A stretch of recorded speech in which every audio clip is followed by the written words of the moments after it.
नमस्कार दोस्तों, मैं हूं सुरेंद्र सिंह चौहान और स्वागत करता हूं हमारे इस YouTube चैनल पर जिसका नाम है लर्न विद टॉपर। जी हां दोस्तों, आज हम बात करने वाले हैं एक महान शख्सियत की जिनका नाम है सैम बहादुर मानेकशॉ। जी हां दोस्तों, सैम बहादुर मानेकशॉ कौन है? सैम बहादुर मानेकशॉ जो हैं हमारे देश के सबसे पहले फील्ड मार्शल हैं। देखिए, आप स्क्रीन पर देख पा रहे होंगे, ये जो एक शख्सियत यहां पर आपके सामने इस तस्वीर में नजर आ रही है, इनका नाम है फर्स्ट फील्ड मार्शल, नाम है सैम बहादुर मानेकशॉ। क्या है इनकी कहानी, कौन थे ये, इनके पूरे जीवन के बारे में हम जानेंगे इस वीडियो के अंदर और आपको पूरी जानकारी देने की मैं कोशिश करूंगा। तो दोस्तों शुरू करते हैं बिना आपका समय जाया करते हुए।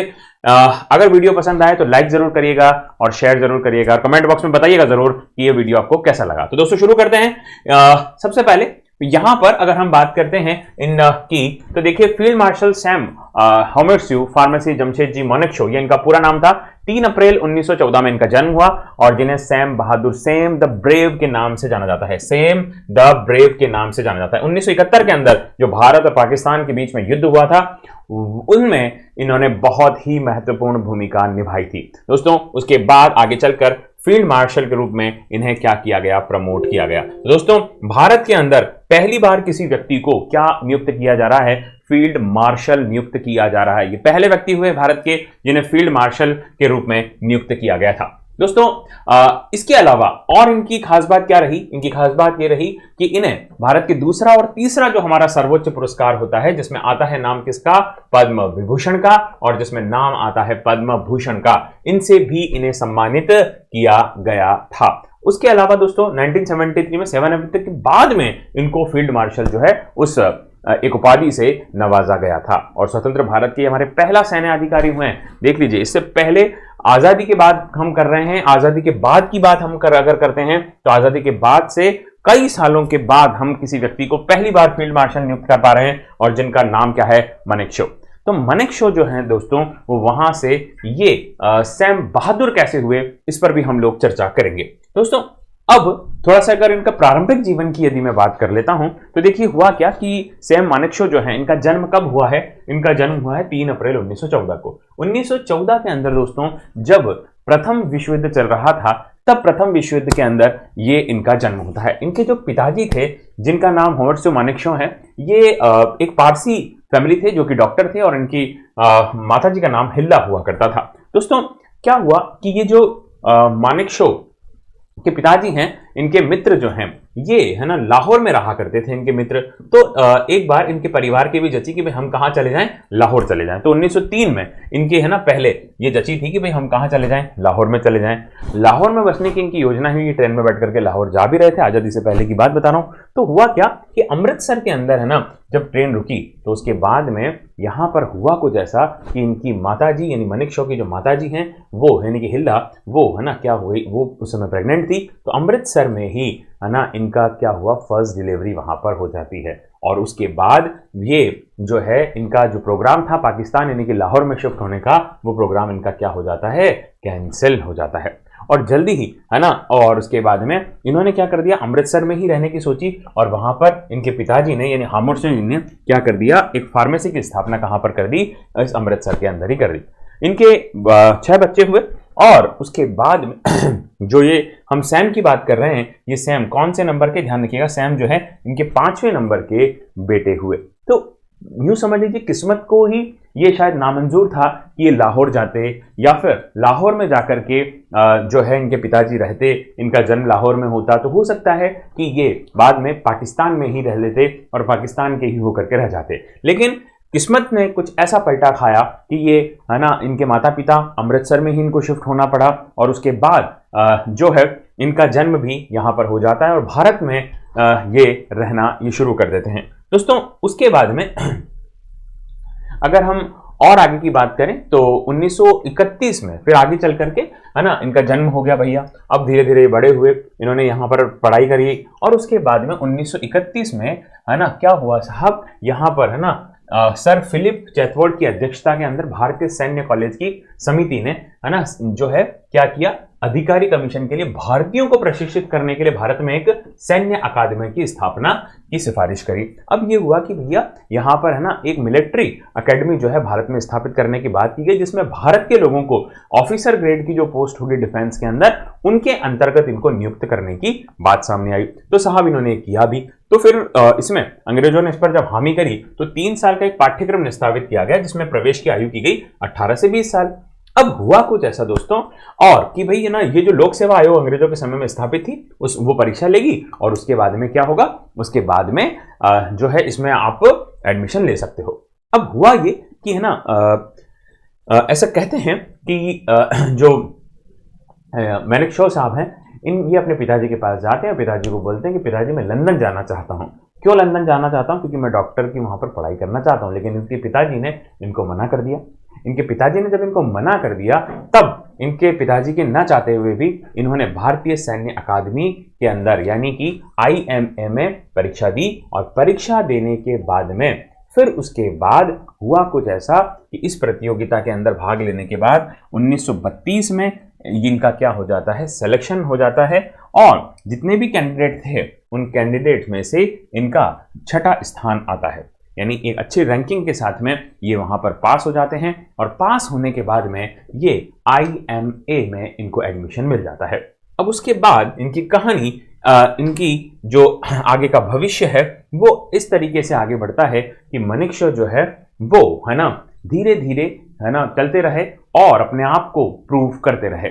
मानेकशॉ को कैडेटों के पहले बैच के हिस्से के रूप में चुना गया था। IMA में अपने प्रवास के दौरान मानेकशॉ बुद्धिमान साबित हुए और कई उपलब्धियां हासिल करी थी। गोरखा रेजिमेंट में शामिल होने वाले पहले स्नातक भी हुए और भारत के थल सेना के रूप में जो है इनको थल सेना प्राप्त करने वाले और फील्ड मार्शल का पद प्राप्त करने वाले ये पहले भारतीय भी हुए। दोस्तों इतने सारे पड़ावों को पार करने के बाद आगे चल करके इनको गोरखा रेजिमेंट में मिल जाती है, उसमें पहले स्नातक भी हुए।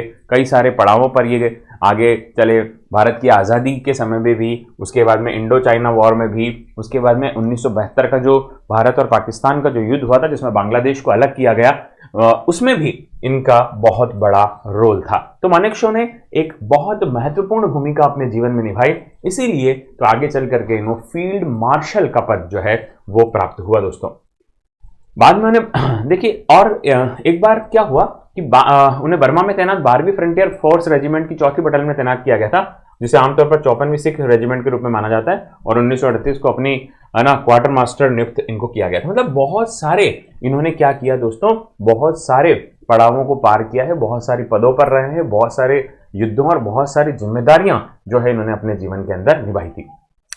अब साहब आगे चल करके क्या हुआ, 1942 के अंदर भी जब इनकी आवश्यकता हुई तो मानेकशॉ को है ना मूल कैप्टन के रूप में, कैप्टन और मेजर के रूप में कार्यवाहक की पोस्ट भी इनको दी गई थी, अस्थायी रूप पे दी गई थी। यानी कि ये है ना निचली पोस्ट पर होने के बावजूद भी इन्होंने जो अपनी इनकी जो गंभीरता थी और इनमें जो काबिलियत थी उसके कारण से इनको क्या किया गया है ना बड़ी बड़ी पोस्टों पर प्रमोट करते रहे थे। उसके बाद में दोस्तों यहाँ पर एक बार क्या हुआ कि बर्मा जो है ना बर्मा में कार्यवाही के लिए भी इनको जब भेजा गया था, क्या हुआ था कि जापान जो है ना जापान जो है उसका हमला हुआ बर्मा के ऊपर। एक सितांग नदी जो है वहां पर बहती है, उससे संबंधित एक युद्ध हुआ और जब इनका युद्ध हुआ तब साहब क्या हुआ, मानेकशॉ जो है वो डटकर दुश्मनों का क्या कर रहे थे, सामना कर रहे थे और उसके बाद में मशीन गन से कई गोलियां आकर के इनके सीने पर लगती है, इनके लीवर और किडनी पर लग जाती है और ये वहां पर घायल हो जाते हैं दोस्तों। फिर उसके बाद में 36 घंटे तक ये उसी मैदान में पड़े रहते हैं। फिर उनके एक साथी के द्वारा इनको ले जाया जाता है, कहाँ पर, पास ही के एक मेडिकल कैंप में। और मेडिकल कैंप में जब इनको लेकर जाया गया दोस्तों तो डॉक्टर ने इनको कैंसर केस या फाइनल केस करार दे दिया। मतलब ये कि उन्होंने कह दिया कि अब ये व्यक्ति जो है वो जीवित नहीं बच सकता है। दोस्तों उसके बाद में जब 1942 में अंग्रेजों के द्वारा इन्हें एक जो सैन्य पदक होता है क्रॉस के रूप में वो भी प्रदान कर दिया गया, क्योंकि अभी तक ये है ना जीवित अवस्था में थे, मरने के बाद में वो पदक नहीं दिया जाता था, वो उनको दे दिया गया। और थोड़े समय बाद डॉक्टर्स ने देखा कि धीरे धीरे इनको होश आ रहा है। जब इनको होश आया तो डॉक्टर ने इनसे पूछा कि आपको क्या हो गया था, तो इन्होंने इससे हंसते हुए जवाब दिया कि मुझे तो केवल एक गधे ने लात मार दी थी। तो डॉक्टर को लगा कि जब कोई व्यक्ति गोली लगने के बावजूद, इतने गंभीर रूप से घायल होने के बावजूद भी अगर कोई व्यक्ति इस तरह के हंस सकता है, मुस्कुरा सकता है, तो इसको तो बचाना ही चाहिए। फिर उन्होंने अथक प्रयास करे और प्रयास करने पर वो प्रयास सफल भी हुए और फिर उसके बाद में ये यहाँ पर मनुष्य जो हैं वो धीरे धीरे जो है ठीक होने लगे और फाइनली एक सही सुदृढ़ अवस्था में वो वापस जो है आप समझ लीजिए कि युद्ध मैदान पर लौटने के लिए तैयार थे। 30 अक्टूबर 1944 को उन्हें लेफ्टिनेंट कर्नल का स्थानीय पद प्राप्त हुआ। जापानी आत्मसमर्पण मानेकशॉ को 60,000 से अधिक जापानी युद्धबंदियों ने निशस्त्रीकरण की निगरानी के लिए भी नियुक्त किया गया था। तो देखिए है ना, और उसके बाद में भी धीरे धीरे इनका और प्रमोशन हुआ, लेफ्टिनेंट कर्नल की पोस्ट पर भी पहुंच गए, यानी कि और जो है इनको है ना उच्च पदों से सुशोभित किया जा रहा है। अब साहब धीरे धीरे इन्होंने कई सारे पोस्ट तो इतनी अच्छी तरीके से इन्होंने सारी चीज़ जो है निभाई कि इनके यहाँ से खुद या इनके सैनिक जो है भाग रहे हैं, कर रहे हैं, ऐसा कोई भी चीज़ नहीं आता था। ये जो कहते हैं इनके बारे में कि इनके जो सैनिक वगैरह हैं है ना, इनको ये क्या करके रखते थे, इनको ये है ना बहुत ज़्यादा कंट्रोल में रखते थे, उनके हालचाल भी पूछा करते थे। इस प्रकार की कई सारी चीज़ें अभी हमें यहाँ पर देखने को मिलती हैं।